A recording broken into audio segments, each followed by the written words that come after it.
e mbështes këtë protestë dhe ka mbështetur secilën protestë e cila thret për drejtësi. Qytetarët e Kosovës dhe shqiptarët gjithandej asnjëherë nuk kanë kërkuar asgjë tjetër post drejtësi.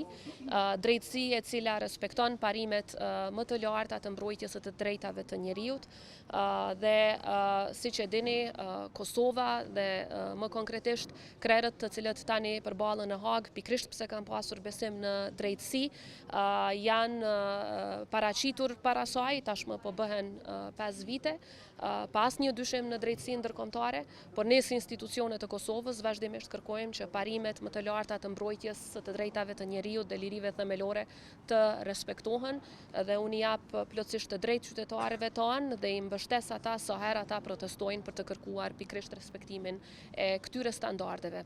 Lufta e ushtrisë çlilimtare të Kosovës ka qenë luftë e drejtë për liri, luftë për ta mbrojtur popullin ton, luftë për ta çliruar Kosovën nga okupimi që ka zgjatur për shekuj dhe luftë që ka pasur në fokus mbrojtjen e pragut të shtëpisë dhe mbrojtjen e qytetarëve të pafajshëm, të cilët sulmoheshin, vraheshin dhe masakroheshin nga ushtria serbe.